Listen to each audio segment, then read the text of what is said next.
Mais c'était quoi ce match pourri encore que vous nous avez fait? C'était quoi ce vieux match dégueulasse que vous avez fait encore? Vous allez vous réveiller quand, bande de bouffons? Vous allez vous réveiller quand? Ça fait un mois que vous gagnez plus en Liga. Depuis le Classico, il n'y a plus rien. Depuis le Classico, c'est fini, les gars. Quoi, c'est tout? Ça y est, en fait, le Classico, c'était la finale du championnat. Vous avez cru que vous avez gagné le championnat en gagnant le Classico, en fait, c'est ça.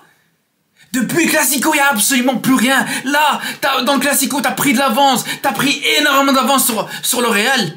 T'as perdu toute cette avance en même pas un mois. En 3 matchs, toute cette avance que t'as gagnée depuis le début du championnat, c'est fini, t'as tout perdu. Mais vous êtes sérieux? Vous êtes sérieux?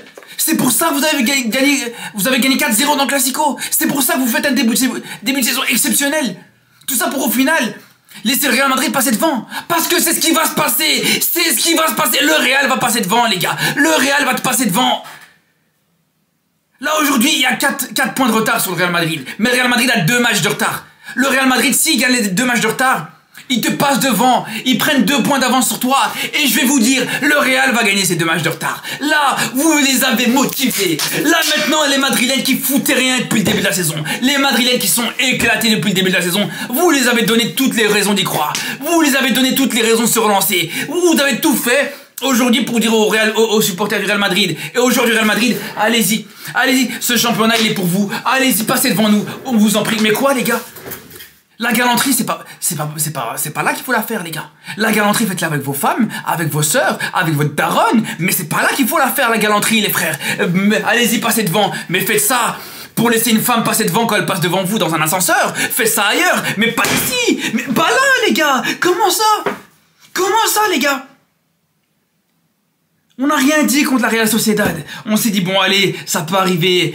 Un faux pas, ça peut arriver n'importe quand. En plus, c'était une bonne équipe de la Real Sociedad. On n'a rien dit contre le Celta Vigo parce que voilà, globalement, il y a eu quand même des bonnes choses dans ce match-là. Allez, t'as mené au score et tout ça. Allez, ça passe. Mais là, 3 matchs que tu gagnes plus. 3 matchs que t'arrives plus à gagner contre des adversaires en plus à ta portée. Des adversaires plus que prenables. On s'est dit en plus aujourd'hui, 125e anniversaire du club, jour de fête pour le Barça, pour les supporters du Barça, voilà, match contre une équipe largement à ta portée, tu joues à domicile, t'avais tout pour gagner ce match. T'avais tout pour le gagner ce match, tu devais le gagner ce match. Non, tu te fais taper à domicile par Las Palmas. C'est la première fois depuis 1986 que Las Palmas a pu gagner contre le Barça, les gars.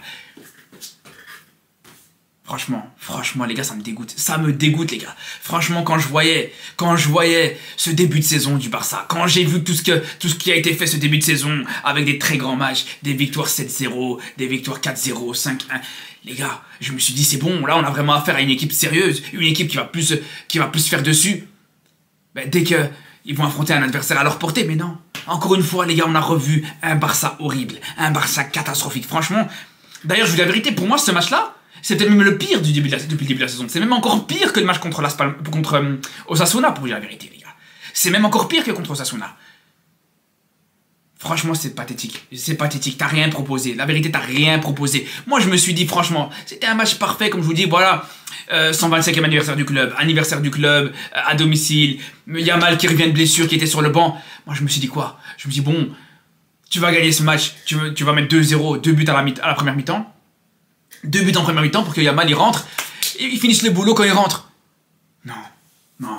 Yamal, tu devais le faire rentrer pour qu'il te fasse gagner ce match. Yamal qui revient à peine de blessure, il a même pas le temps de revenir tranquillement, sereinement de blessure, que ça y est, il est déjà mis sous pression à devoir gagner des matchs, à devoir aller te donner cette victoire. Mais les gars, sérieusement, vous avez pas honte. Vous avez pas honte. C'est là où je me rends compte encore une fois, les gars, la statistique elle est là. La statistique elle est encore là, les gars.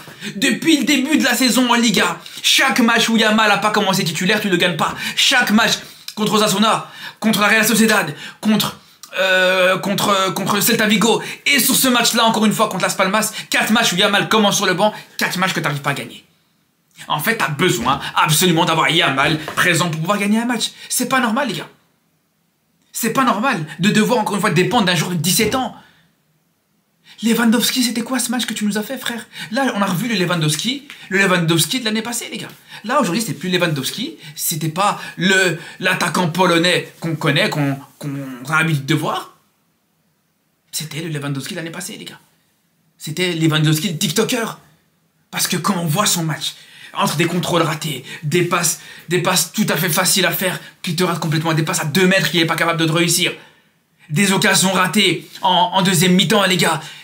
Un ballon qui reçoit, une des rares fois où t'as Ferran Torres, il lui met un très bon ballon, il lui met un très bon centre sur son vieux crâne, il te la rate complètement. Il reçoit un ballon dans les pieds, dans la surface, et on a le Lewandowski de la saison passée. Le fameux Lewandowski sous Xavi, qui met des plombes avant de contrôler un ballon, des plombes avant de se retourner, les gars, où il reçoit un ballon, il doit faire 3 fois le tour de lui-même, il doit faire le tour de lui-même, t'as l'impression qu'il fait un rond-point, les gars. T'as l'impression qu'il doit traverser un rond-point à chaque fois qu'il a le ballon, avant de pouvoir tirer. Et puis il la perd tout seul. Et voilà, c'est ça, les gars. Et aujourd'hui, Lewandowski, franchement, je le reconnais pas. C'est pas le Lewandowski de ce début de saison, le Lewandowski tueur, le Lewandowski efficace, ultra efficace, qu'on voit depuis l'arrivée d'Hansi Flick, les gars. Et franchement, c'est inquiétant. La vérité, c'est hyper inquiétant. Alors, je vais pas remettre toute la faute sur Lewandowski. Mais quand on voit même collectivement, c'est un problème, les gars. Je suis désolé, c'est un vrai problème. Collectivement, c'était une catastrophe. Au milieu de terrain, l'organisation au milieu de terrain, elle était exécrable, les gars. Elle était exécrable. Alors, je veux bien que Casado, l'absence de Casado a fait beaucoup de mal. Ça, c'est une certitude. On a bien vu, les gars, à quel point, sans Casado, c'était compliqué. Parce qu'on parle justement de la Yamal dépendance, mais la dépendance à Casado aussi, elle est présente. Parce que 2 matchs sans Casado titulaire, 2 matchs que tu perds. Contre Osasuna, où Casado aussi était pas titulaire, là aussi, t'as perdu. Et là, franchement, quand on voit l'organisation du milieu de terrain, en l'absence de Casado, c'était une catastrophe.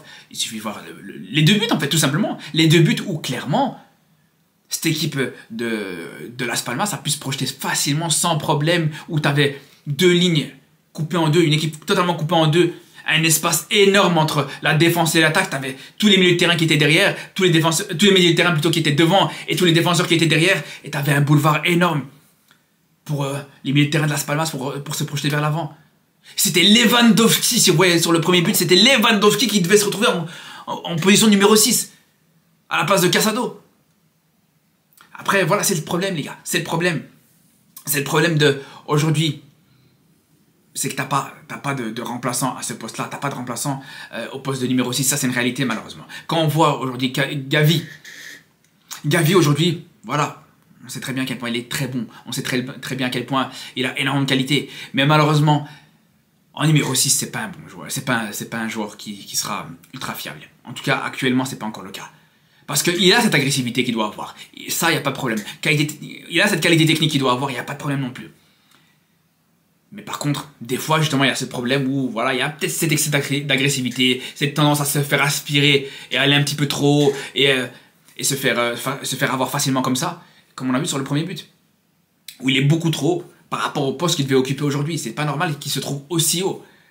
Et c'est paradoxal parce que d'autant t'as Gavi qui a pas l'étoffe pour être un bon numéro 6 à cause de cet excès d'agressivité, cette tendance à, des fois, se jeter un petit peu trop vite, des fois de monter un petit peu trop vite, etc.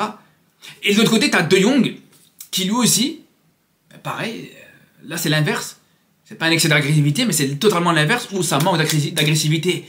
Parce que autant, comme je vous disais, sur le premier but, et c'est paradoxal, et c'est vraiment totalement symbolique, quand on voit sur le premier but, Gavi qui se fait complètement éliminer, qui se fait complètement aspirer par les milieux de terrain adverses, et qui laisse un espace énorme dans son dos, c'est ce qui te coûte entre autres le premier but. Et sur le deuxième but, t'as De Jong, encore une fois les gars, qui va te laisser le milieu de terrain de Las Palmas te faire cette passe, sans même l'attaquer, sans même essayer de lui récupérer le ballon. Il est là, il le regarde. Parce que c'est ça le problème, c'est ça qui est frustrant avec De Jong, c'est que souvent, tu peux pas lui reprocher qu'il est bien positionné. Il est souvent au bon endroit, il est souvent là où il doit être.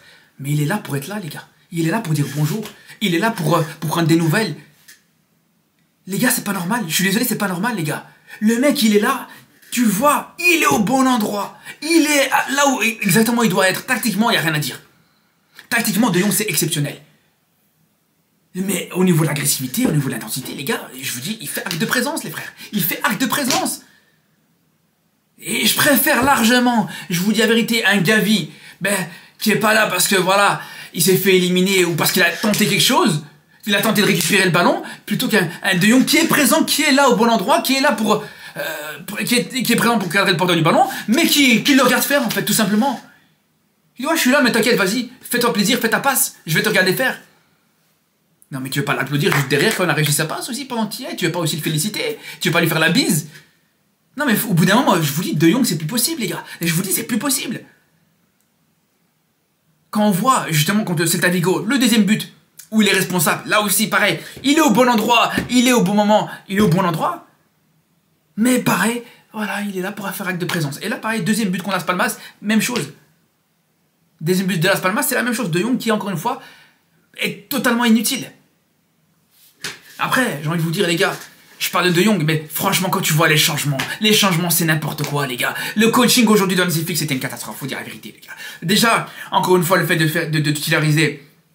le fait de titulariser Gérard Martin, encore une fois, tu comprends pas ce qu'il fait encore titulaire. Le fait de titulariser, plutôt de le faire entrer à la place de Baldé en première mi-temps, c'était pas la première option. On le sait encore une fois. On le sait, pour moi, encore une fois, je vous le dis, Hector Ford doit passer au-dessus de Martin dans la hiérarchie, même au poste de latéral gauche.